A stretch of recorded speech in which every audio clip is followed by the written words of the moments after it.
Here ఇక్కడ x ray diffraction patterns of the types of cubic lattice అనేది ఉంటుంది.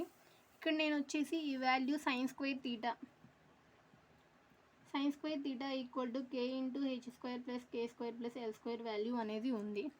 దీన్ని నేను ఇలా తీసుకుని దీన్ని డయాగ్రామ్గా నేను చూపిస్తున్నాను. ఇక్కడ సింపుల్ క్యూబిక్ లాటిస్లో వచ్చేసి ఆల్ కాంబినేషన్స్ అనేవి అలౌడ్ రిఫ్లెక్షన్స్ కాబట్టి అన్ని సింపుల్ క్యూబిక్ యూనిట్ సెల్లో అలౌడ్ ఉంటుంది కాబట్టి మధ్యలో గ్యాప్ వచ్చి 1k గ్యాప్ అనేది ఉంటుంది.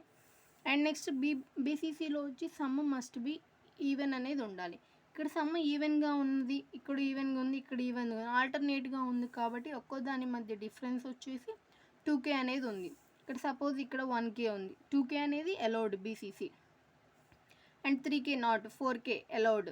ఈవెన్గా ఉంది కాబట్టి ఈవెన్గా ఉండాలి. Even 8k 10k 12k 14k allowed.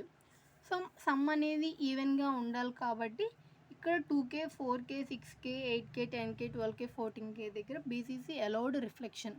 So వీటి యొక్క గ్యాప్ వచ్చి 2k గ్యాప్ అనేది ఉంటుంది. 1k గ్యాప్ ఉంటే సింపుల్ క్యూబిక్ యూనిట్ సెల్ ఉంటుంది, 2k గ్యాప్ ఉంటే బాడీ సెంటర్డ్ క్యూబిక్ అనేది ఉంటుంది. ఇక్కడ ఎఫ్సిసి అంటే ఆల్ ఆ ప్లేన్లో ఉన్న అన్ని కాంబినేషన్స్ అనేవి ఎయిదర్ ఆడ్ అయి ఉండాలి లేకపోతే ఈవెన్ అయి ఉండాలి. ఎఫ్సిసిలో వచ్చేసప్పటికి ఇక్కడ 3k దగ్గర all combinations odd, so allowed. 4k వచ్చేసి మొత్తం ఈవెన్, సో అలౌడ్. ఇంకా మిగతా నాట్ అలౌడ్. ఇంకా 8k వచ్చి total even, so allowed combination.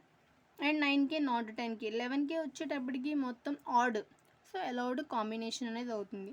12k దగ్గర total even, so allowed combinations. ఇవన్నీ odd even combinations not possible in face centred cubic unit cell. So face centred cubic unit సెల్లో ఇది అనేది pattern అనేది difference అనేది కరెక్ట్గా అనేది ఉండదు, సిమిలర్గా ఉండదు, డిఫరెంట్గా అనేది ఉంటుంది. సేమ్గా 1k డిఫరెన్స్ ఉంటే దాన్ని సింపుల్ క్యూబిక్ యూనిట్ సెల్ అంటాము. అండ్ 2k డిఫరెన్స్ ఉంటే body scented cubic unit cell అంటాం. డిఫరెంట్ ఉంటే face centred cubic unit cell అనేది మనం అంటాం. అండ్ ఇక్కడ ఇవన్నీ కూడా ఆప్షన్స్ కొన్ని వాల్యూస్ ఇచ్చేసి వాటి మధ్య డిఫరెన్స్ని బట్టి మనం అది ఏ క్యూబిక్ యూనిట్ సెల్లో ఐడెంటిఫై చేయాలి. అలాంటి ప్రాబ్లమ్స్ 2 మార్క్స్కి ఇచ్చారు.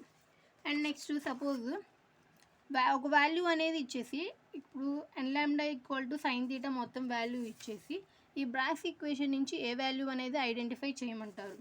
సో ఇక్కడ sine theta equal to n equal to 2d sine theta, d నుంచి మనము a/√h square plus k square plus l square తీసుకొని sine theta equal to lambda ఏ వాల్యూని మనం ఫైండ్ అవుట్ చేయాలి. ఇట్లాగా ఫార్ములా యూజ్ చేసేసి ఇది ఈ ప్యాటర్న్ అనేది వెరీ ఇంపార్టెంట్.